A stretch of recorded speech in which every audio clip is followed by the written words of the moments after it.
there are so many opportunities now online, more than there ever were before. And so many mentors to also help like guide the way to reduce the amount of time that it can take you to get there or to help you get faster through those like lessons learned kind of moments. And I just think that the opportunity is there if you want it enough. You need to want it enough to like put in the hours and put in the work and figure it out. But I also came into, I think one of the like secrets is just to, I never thought about failure. Like I never thought, oh, I don't think it's going to work out and I'm going to have to go back to public health. I just always assumed I could make it work. Welcome to this week's episode of the Online Creator Podcast. My name is Kim, your podcast host, business mentor, and audio storyteller. This show is a space to inspire through conversations and community to help us keep connected, keep inspired, and keep moving towards our goals. Expect to hear honest conversations and real-life experiences from entrepreneurs at every stage of business and from a wide range of industries. Find your confidence, see what is possible, and build the legacy that you have dreamed of. Let's get started. Hello, thank you so much for joining me on the podcast this morning. And I actually forgot to even ask how to properly pronounce your name. Is it Gemma? It's Gemma Bonham Carter. It always trips people up, whether it's the first one or like they say Gemma or then they say like Bonham Carter. Yeah, don't worry about asking because everybody does. Okay, well, perfect. I'm so glad you said that before I messed it up. Before we get started, can you give everybody a brief introduction of who you are, what you do, who you serve? Yeah, absolutely. So, as I said, my name is Gemma Bonham Carter, and I really help online entrepreneurs, usually coming from a either like a service-based background or a content creator background, create and launch online courses. And then typically I continue working with them and we help grow those online course businesses to kind of the revenue levels that they're really after to really create, a more flexible, like freedom-based business model. And that's really what I do in a nutshell. We've got a couple of core programs. One is called Course Creator School for those first type course launchers. And then we've got a program called Passive Project, which is where kind of like the next step where we start to build funnels and do a bunch of like up sort of next level marketing strategies together. And I've been doing this since I've been in the online world actually since 2010 in a completely different capacity as a blogger. But I launched my first course in 2017 for other bloggers and have sort of grown this version of my business since then. Oh, that's so cool. And I feel like that's such a good way to explain the evolution of where you were and where you came from. And I think a lot of us get hung up on those changes, those pivotal times where we should be looking at change. And it's good just to hear that that's a normal thing because I think more and more of us are trying to figure out how to lean into those changes, right? Oh my gosh, I can't tell you how many pivots I have made. So yes, lots of Good. pivots, lots of changes, and lots of, frankly, sometimes just throwing spaghetti at the wall to see what sticks in the early days. We could have a whole podcast episode about all the business ideas Gemma tried in trying to become an entrepreneur because there Right? were many. Oh my gosh. Okay. I like to start the season off with asking people what their platform of choice is because I think that's an interesting one, right? Like it's now I feel like you might have told us like maybe you started off in the blogging world. So that was your platform. Is it still that or how has that evolved? Yeah, it is not. I would say that it depends on how you qualify platform, but for Okay. me, email marketing is like the heart and center of my business.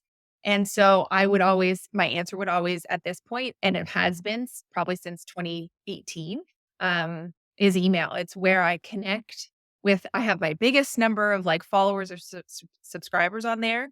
It's where I pour the most into like the content that I'm sending. I'm the most like consistent and regular. And I feel like I can be the most myself on email, which seems funny because I think a lot of people maybe struggle with that. But I've been able to kind of find my voice there. And yeah, it's where the majority of my like sales and revenue come in too. Okay. And has finding your voice and writing in that way been something that you've grown into or something that you've always just naturally been able to do?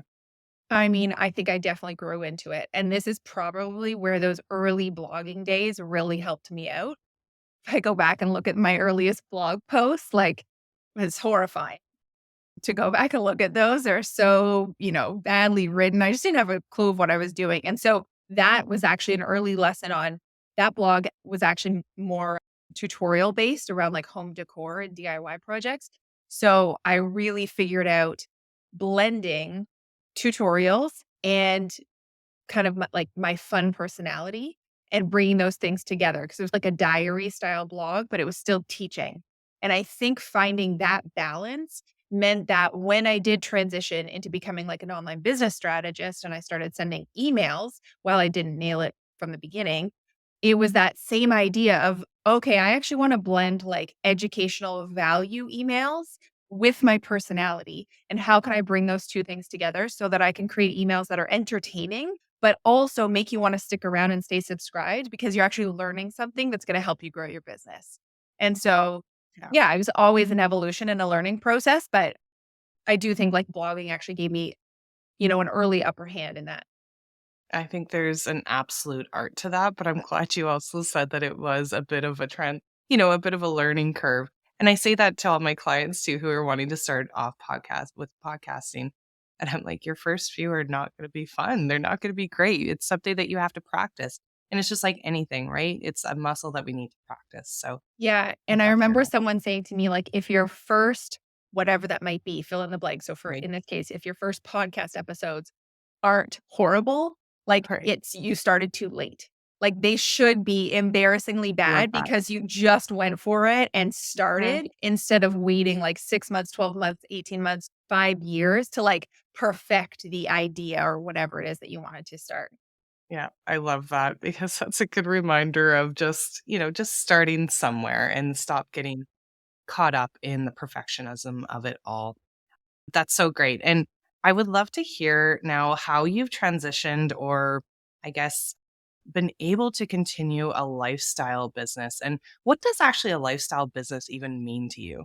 Yeah, this is such a good question because I feel like sometimes it can be a bit jargony, right? It can be a little bit like, oh, it's a little sleazy. It can be a little like what the bros write on their sales pages. And I hate to like start to lean into that category. And I think for me, what it means to have a lifestyle business is, I guess, like my own definition is just a business that has allowed me to live day to day the life that I wanna live. And that for me doesn't mean having, a gazillion dollars and buying like Louis Vuitton handbags and I don't know, sipping Mai Tais on the beach while my Stripe account goes nuts. It's not that, which is I think what's often like promised in the online world. For me, it was in the early days, it meant being at home, like parenting my children when they were very young at home, like not having to go back to my office job. That was what it meant for me in the early days. It has evolved and changed. Well, family is still, of course, like a huge reason why I wanted to grow the business the way I have. But it's also meant now other opportunities for me and us as a family. Things like we've bought real estate. We've made real estate investments now, kind of grown that avenue as like a new business under my family. With, my husband and I did that in partnership, but it was thanks to my online business that really supported that and gave us the opportunity.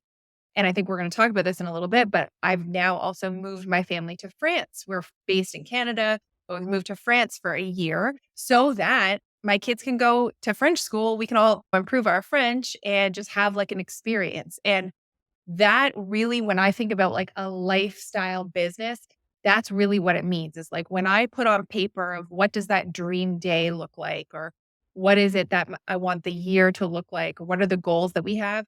Can my business like support me in that? I never wanted to feel bound by anything. And that's why I think why I always knew like an office job wasn't for me. It's not that I wasn't good in an office, like I could perform, my Yeah. bosses tend to like me, like I could do a Yeah. good job, but I felt like I had shackles on. Like I felt like I just wanted the freedom to decide how I spent my days, what those days look like. And some days those are long working days in my business. But it's what I really like to do.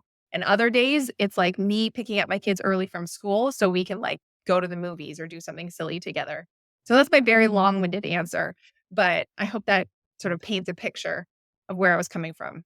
Yeah, no, I think that's really good, and I think a lot of us can relate to that. I mean, it just means so many different things, and I think you're right. Like, entrepreneurship isn't for everyone, but either is corporate or like a traditional structure of what we were told we were supposed to do for so many years of our life. And I know for me, letting that go, it was difficult. It was hard, but I knew there was so much more I wanted to do. There was so much more I wanted to explore and learn, and I couldn't do that in the structure that I was in. So I think that's, and the freedom. Like, I work way more in my office at home than I ever did for my traditional job. But yeah, I think that breathes inspiration and life into what other people want to have. What is there things that people need before they even like start that you wish you would have like at least thought about or considered before they just took this leap of faith into trying to create this for themselves? Because it's great to say, but like it's a lot of work. It is a lot of work. For me, and maybe it was partly the circumstance of the timing, but I actually never had to like make this big decision to quit. So Okay. when I had a 9 to 5 kind of job all through those early blogging years, and the blogging was very much a side hustle. And then I had my daughter, and I was on a contract right before her. So the contract just naturally ended during for me to go on to mat leave with no expectation of me going back to that same job. So it kind of like gave me this opportunity to be like, oh, okay, this is my time. If I'm going to really be serious about this online business that I have, like I've got to pour into it now and see if I can get it to where it would need to be for me not to go back to a 9 to 5 job. And Hmm. so then there were some interim years between having my daughter and my son where I did take short-term contracts in public health that were always, like, working remote, where I was a consultant, and it was never, like, full-time hours, but it was enough of a buffer financially. So I had, like, income from my online business plus this buffer from these Yeah. contracts, and it made up, what my salary had been.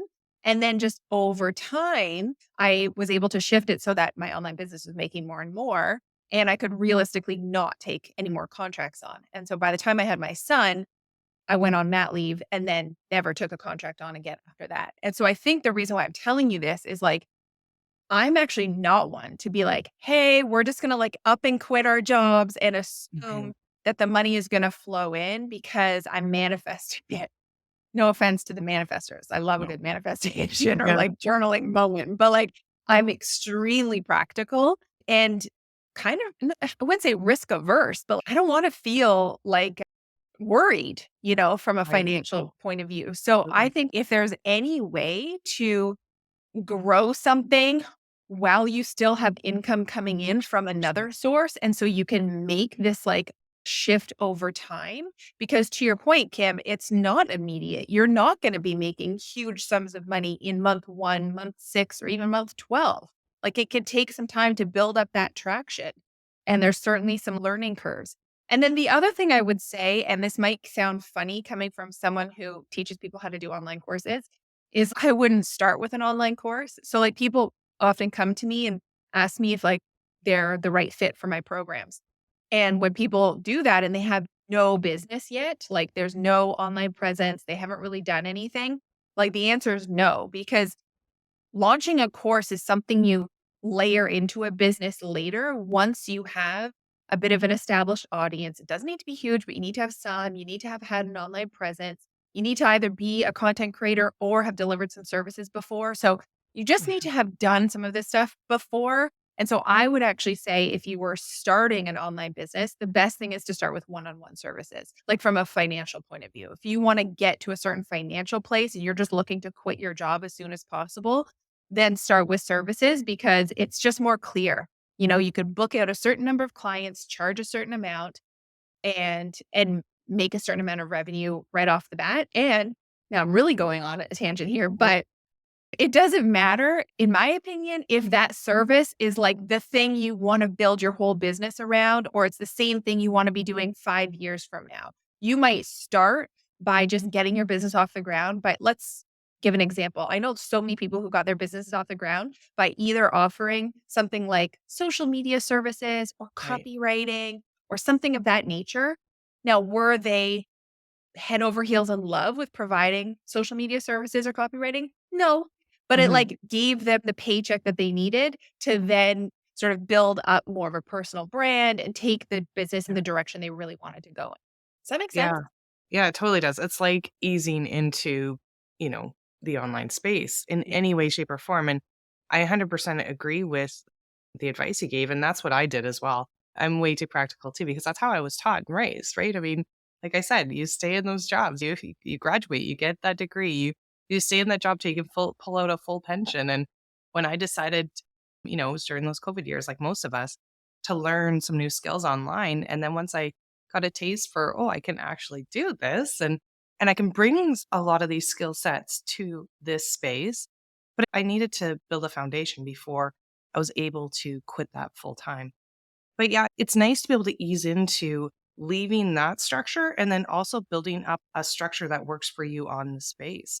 And I think both of those make sense. Like that totally makes sense.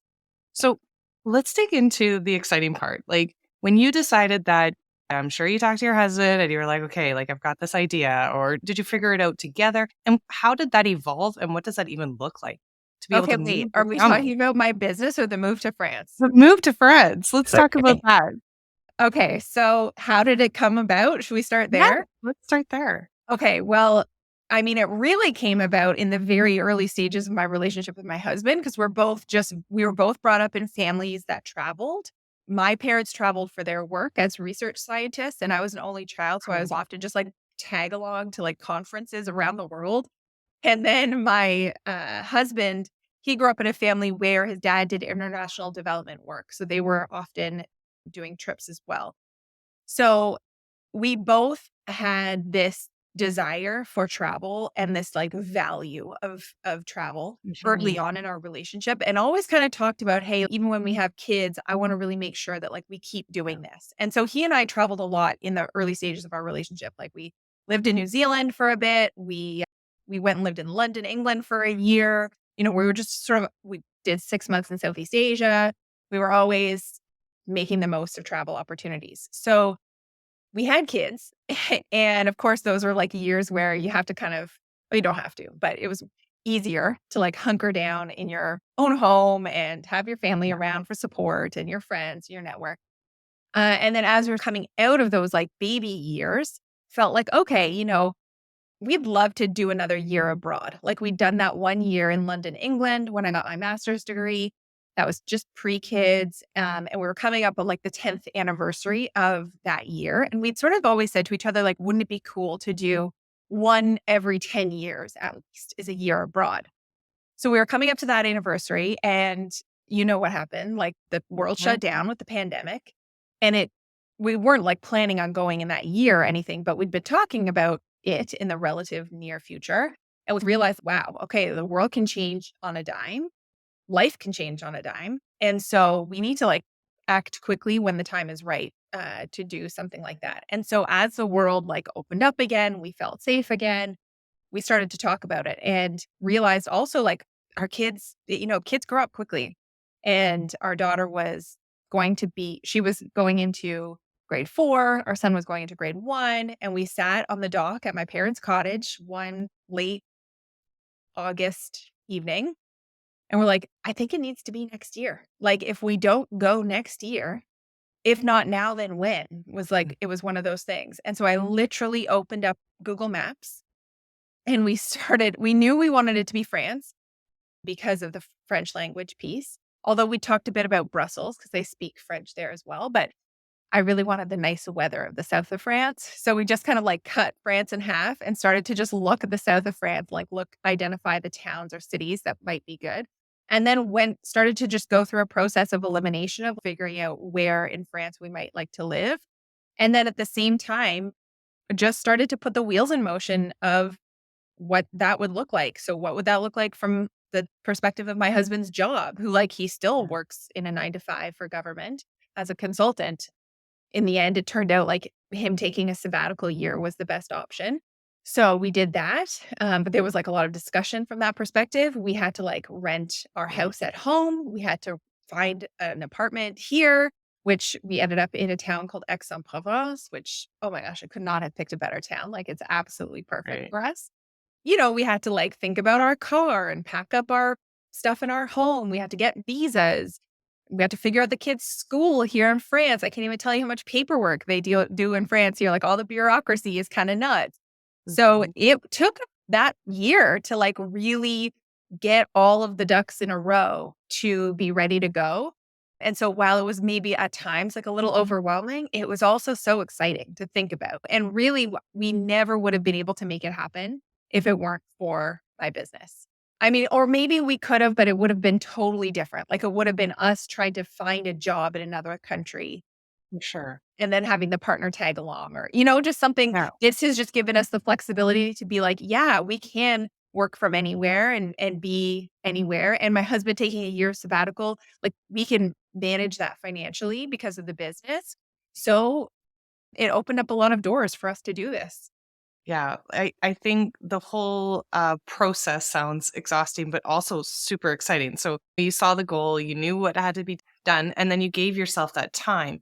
But on top of that, it literally blows my mind that you are able to create this business that you can take literally anywhere and support your whole family. Is that not at the end of the day goals? Like that is so amazing that you are able to do that and so That it inspiring. to me also feels like the dream, and it's definitely a pinch me moment, like, honestly, I'm not joking when I tell you when I got started with online courses and stuff, all I wanted was Yeah. to be able to be at the school pickup. I Yeah. just wanted to not have to go back to the office, and I needed to just make enough, right? Just to be able to cover certain things in our personal life so that we could make that happen financially, and to be now where I am today is nothing short of mind blowing to me. Yeah. However, it's also not that I just got obscenely lucky. You You worked. know, there's definitely, I have privilege. There's been, you know, luck involved. Like, I'm not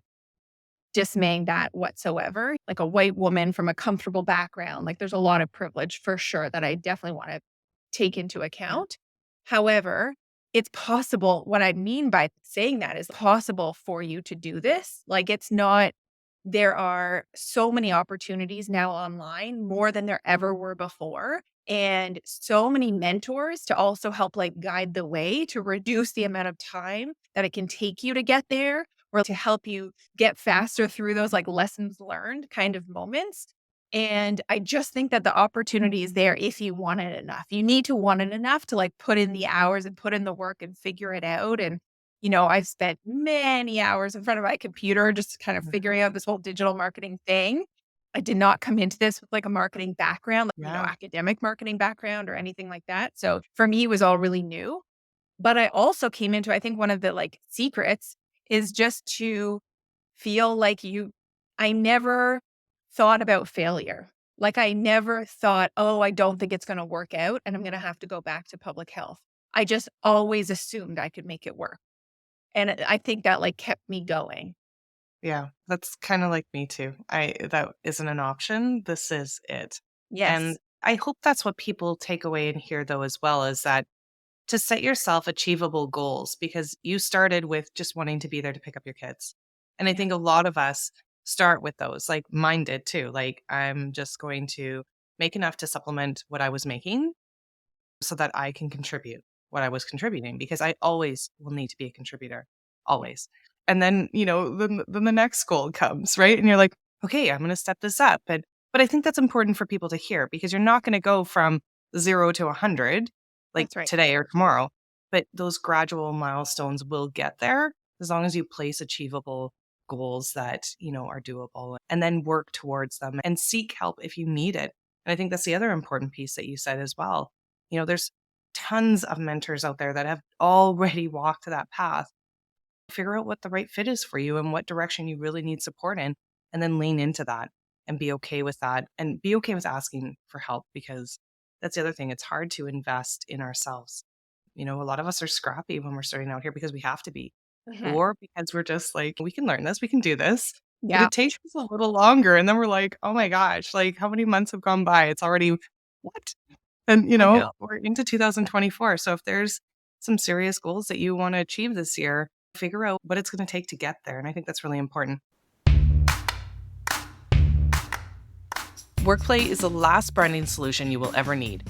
Your Workplay team is your brand photographer, your brand designer, social media manager, and your creative direction bestie. Here to make your Pinterest board dreams a reality with one system, one team, and one flat monthly fee under $500. And no, there's no catch. Your brand is your power. Workplay wants to help you create it fiercely. DM me on Instagram, Workplay, to learn more. One of the things that you talk about quite often in your stories and in your social posts is about your work day and work week, and that you're very flexible. Can you talk about how you've been able to structure it that way and how you were able to fit as much work as you can in on those times and on those days? Yeah, and this is something that has changed over time. Like, I've gone through periods where, right now, my schedule is incredibly flexible. Like, people would laugh to see how much white space there is in my calendar. And that's Right. not to say that I don't have a big long list of to-dos, but the calendar is really flex and free. And um, part of that is because we're abroad and time zones are a challenge, but also part of it is like I just am not in a moment of time in my business where I wanna have too many calls or things like that on the calendar. Yeah. So, that has ebbed and flowed. There was a time in my business where I was doing more one-on-one consulting type work, and so I had more calls. And, some of my tips around that, I had to kind of figure out the right balance because I do work best with having sort of white space. I'm Mhm. not someone who can really have a call on my calendar every day because that starts to feel draining for me. So, for me, the best thing was actually to have call days where like a Tuesday Perfect. was just for calls and I didn't expect myself to get any other type of work done. And then the other days were more free and flexible.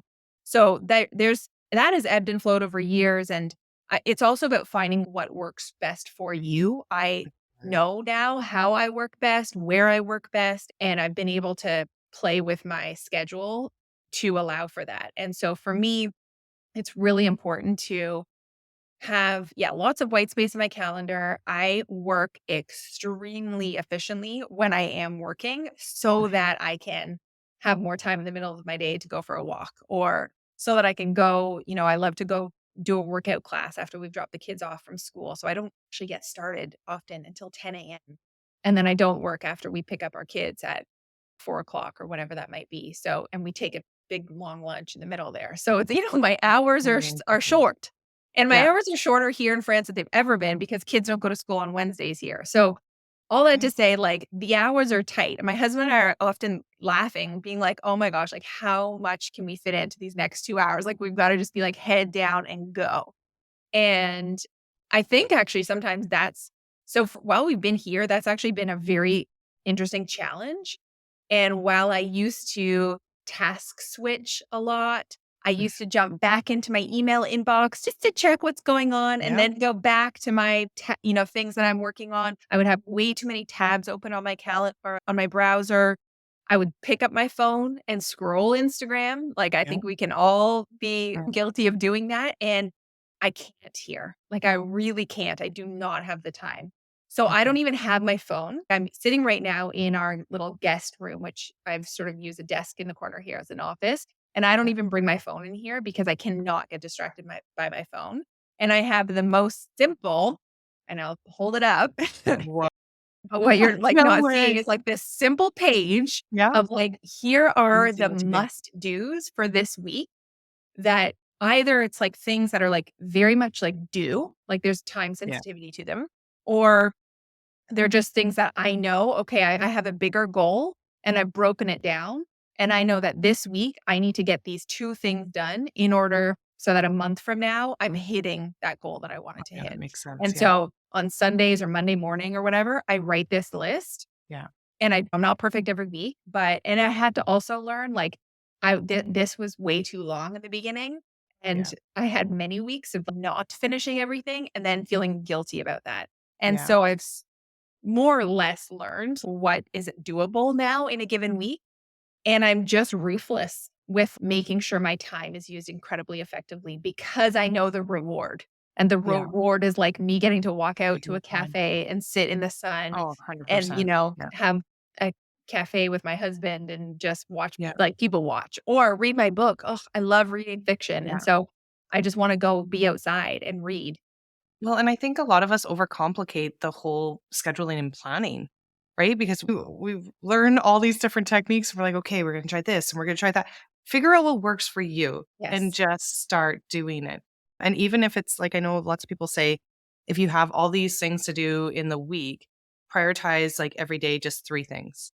Three things is doable. Like in between client work, three things is doable to be able to work in your business Yeah. however it looks or works, or if it's just one day that you work in your business and then the rest of it split up.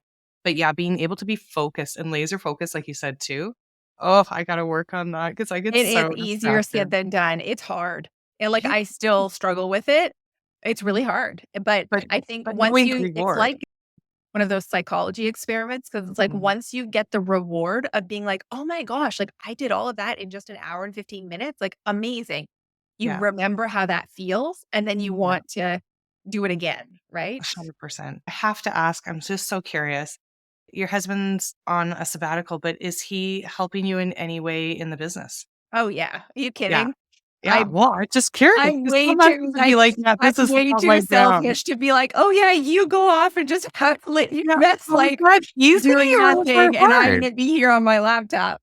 Yeah. Hell no. But was Uh, that an easy transition or difficult to figure out, like, where he fit or where he could support you? yeah, yeah. No, great question, and Yeah. I will tell you, he was already doing some stuff for me, so it Okay, hasn't been that hard perfect. of a transition. So he already maybe a year or 2 ago, took on a lot of the, like, back end financial stuff. He doesn't do the bookkeeping, but he handles everything to give to the bookkeeper, for example. Oh, yeah. He now also has taken on a lot more of, like, the tech back end system stuff so that I don't need to do that anymore. Nice. There's a lot of, yeah, just little projects that he's taken on, and it's been a huge help. And it's kind of fun because, like, we've never worked really together in the business like Yeah. that, and so it's different. It's like that's also a new thing is to learn how to, like, Yeah. work together and me not be, like, totally bossy or just, you know Well, it's just hard, right? Because we've been doing this our way for so long.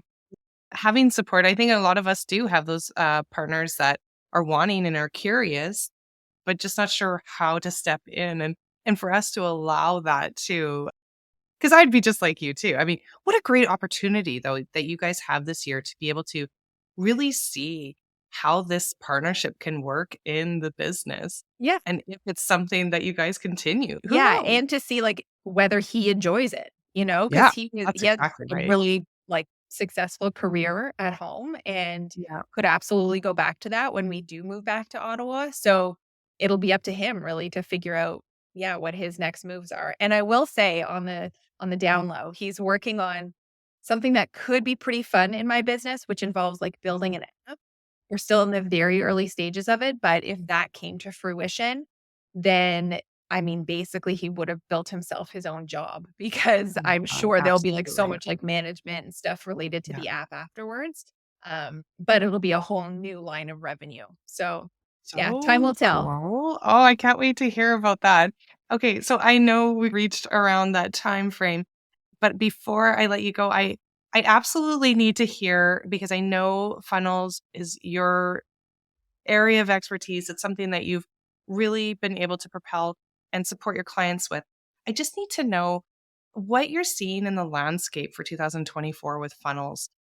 If there's a short or a simple answer that you can kind of just share with us before we wrap up, because I'm definitely hearing some things. Like, I'm definitely hearing that there's been some changes and people are wanting to see things differently or you need to try things differently. What are you seeing here Yeah, it's funny. with that? I think there's always chitter chatter about stuff Yeah. changing. Sometimes I think at the beginning of the year, people talk about that just to have something to talk about. Right. Yeah. But I will say, for us in my particular business, like our funnels, especially the ones that we run for the more like entry level, which is about $1,000 program, like that funnel has been running now profitably since 2020. and continues to do so without any giant changes to the basic structure of it. Of course, I Okay. go in and like tweak messaging or, re-record elements of it or rewrite a few parts of the email, or we did an improvement to the sales page late last year. Of course, those optimizations happen over time, but the basic funnel structure that we use has not changed and it's still working. And a lot of my clients are still using that type of funnel structure and it does still work. The thing I will say before I talk about some of just quickly, I'll talk about some of the things I'm noticing.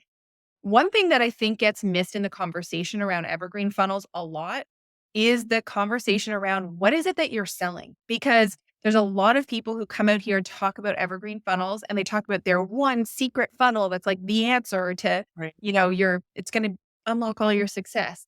But they never talk about, or rarely do they talk about, what is the product that's being sold in that funnel? Because for some people, it's who come out and talk about this, it's like very, very high ticket kind of, sometimes it's a hybrid of like done for you services mixed with a course, or it's almost like a mastermind. So it's something Right. in the like the 10K to 15K, even 20K or up range. Hmm. And the funnel to sell that kind of offer versus a $9.97 course versus a Yeah. $97 low ticket digital product, those are completely different things. Hmm. It's a different buyer's journey. You need different structures for those. And so Totally. I always think it's important when you're looking at experts who are funnel Yeah. like experts, understanding what type of funnel are they really talking about so that you know whether or not you're aligned, like if you're whether your products are aligned with the style that they're teaching. Having said that, here are a couple Hmm. things that I think are coming down the pipeline. Number one, I think it's and I this isn't necessarily new, but it's something I think a lot of people forget, is you don't have to base all of your success on a 10 or 20-day immediate funnel. There is a lot of selling and conversions that happen in the 3 months, 6 months, and 12 months after that. And don't forget about those leads. Like, keep emailing, have consistent long-term email relationships with your people, and they will convert down the line. Like, if my return on ad spend for a particular funnel that I have that we run ads to, if it's like on average 2x, I'm golden with that because I know that I'm doubling my money just in that first little 21-day funnel. But that my launches that happen or my live flash sales or promotions, what we tend to see is that 50% of the buyers from those live promotions are people that had gone through the funnel in the 6 months earlier. So it's like they went through the funnel, understood Yeah. who I am, what I'm all about, what the program's about. It wasn't the right time for them. They wanted to chill and build some know, like, and trust with me, or like Right. maybe wait until it's a better time for them, whatever that looks like. And then they join the next time around. So I think that's a really important to remember, is to not forget the long-term vision there. I think one thing for 2024 that's kind of a cool thing that I'm going to be experimenting with, because now at this point, I'm not about redoing or sort of reworking my foundational email funnel. My foundational email funnel works, but now I'm like layering in other fun things. So I'm Yeah. using ManyChat so that we have some Instagram funnels, which is something that I'm experimenting with. I know one thing that I'm sure, Kim, you've done, but I want to have like a little private podcast funnel that will sell my offers. 100%. I would love to think about these different mediums. And it's something I call like omni funnels. We talk about Oh, omnipresent marketing, where like you want to be seen on all the different places and like your ideal leads are kind of like, wow, I'm seeing Kim everywhere. And you mhm. have that omnipresence to your marketing. Well, it's the same idea. How can we use that omni funnel approach to build little funnels on the different platforms so we can actually just hang with our audience where they like to follow us, or Yeah. in the method that they like to consume content. Like for the podcast piece, if I'm, growing my podcast, which I am, like I have a show called The Course Creator Show. And how perfect, what a better fit it would be if I wasn't sending them to download some PDF that kicks off an email funnel, if I was Mhm. sending them into a private podcast feed that then Yeah. sells the program on the back end of that, like, because they're getting it then in the medium that they prefer. That would be so much Absolutely. more ideal. And so Yeah. those are the things this year that I'm going to be like focusing on and testing. I'm not the Yeah. expert in all of them yet. But I'm a big believer in like trial and error and figuring out what works. So that's what we're focused on this year. Oh, so many good tips. And that's exactly what I've been hearing, right? I mean, there's so many unique ways and so many different ways that people are like learning and taking in information. And I don't know, I think it's something that we should be aware of and, meet our people where they're at. That's what everybody always says. Yep. But try things, like just try things because ManyChat is easy to try. There's lots of different things. Like setting up a private podcast is not difficult. It's way easier than setting up a live video webinar. And you could try different mini podcasts to see which one people are really gravitating to and then lean into that and set it up as an evergreen lead magnet, even. So there's so many fun, unique ways to be able to add different tools to the old evergreen funnel, right? Just to breathe Yeah. life into it. So I love all of those. I guess we should wrap up. How are people able to find you, work with you, learn more about what you do? Yeah. So because you're listening to this podcast, if you are a podcast listener, you can head on over to the Course Creator Show and hit that subscribe button. That would be amazing. I like my email. It's like podcast and email are the two main places that I love to show up. But I am also on Instagram. So it's Gemma.Bonham Carter. You can find me over on the gram. And my two main programs are Course Creator School, which is for the person who wants to create and launch their first course. We walk you through that. And then if you are an experienced course creator, then you're probably the perfect fit for the Passive Project, which is a more high touch program. We worked together for a year, got an incredible crew, course creators in there, and we have so much going on. I can't even tell you all the things. So if you're interested in learning more about either of those programs, probably the fastest thing is to just DM me on Instagram, or you can head on over to GemmaBonhamcarter.com. And all the things are listed there, including a whole host of lead magnets. So if you're wanting the free things, just go there and there's a bunch of them for you. Yeah. That's so great. And I'll have all that listed in the show notes as well. And just to end with a fun wrap up question, is there any tool, book, resource that really supports you in what you do and where you've come from or how you live your life that you would be able to recommend or a podcast or anything that you Oh would my like to share? gosh, what a good question. And I can only have one answer. This feels too difficult. There is I so many mean, out there, right? there's That's where so it is. many out there, and Okay, I'm what's the pretty top? like my old school list thing here that you saw. Yes. I'm pretty old school. We use like the Google Drive. Like I almost feel Yep. like I just want to say like G Suite. It's like we do so much just with the No, stuff that's no. available in Yeah. Google as a business. And we run so much on that. How about this? I will give you the name of a new tool that I'm really excited to start Yeah. using, which is I've already started to play around with it, but we haven't totally finished our transition. But it's going to alleviate a huge pain point for us, which is being the collection and management of testimonials. And it's a Oh, tool called Senja.io. So it's Senja.io. And you can use it to collect testimonials. You can pop all your old testimonials in there. And then they make it so easy to not only organize, but to then share the testimonials in like graphics or on a whole wall, or you can just get embed code that you can like put in your emails or on your websites. Like I literally got obsessed and fell down the rabbit hole with it in a big way. So that I can't say that it's one that we've used for years, but it's the one that I'm currently new one. most excited about, I would say. Thanks for sharing that. I will totally be checking that out after because I always think too, like testimonials or case studies or they're just such a valuable resource and something that should never be skipped over. As you're building your business and brand, it's always something that you will continue to need. So Yeah. I appreciate that. Thank you so much. And I'll be like totally checking it out after. Thank you so much for your time. I so appreciate it. I know the time's completely different over there. Are you in the afternoon? Yes, Yeah. I actually heard my kids come home and they've been amazingly quiet in the other room. So I'm sure Oh, as soon as that's I like so open this great. door, it'll be screams and giggles. That's so great. Well, listen, enjoy the rest of your year in France. And I will be keeping tabs on all the great stuff that you're doing. So thank you Thanks so much again. for having me, Kim. Thanks again for tuning into this week's episode of the Online Creator Podcast. If you haven't subscribed to the show yet, please do so on your favorite media player. And come check us out over on YouTube, where you have full access to our episodes on video there. You can check out the important links mentioned in today's episode in the show notes, and please join the conversation over on Instagram at May and James Co. I'll see you next week.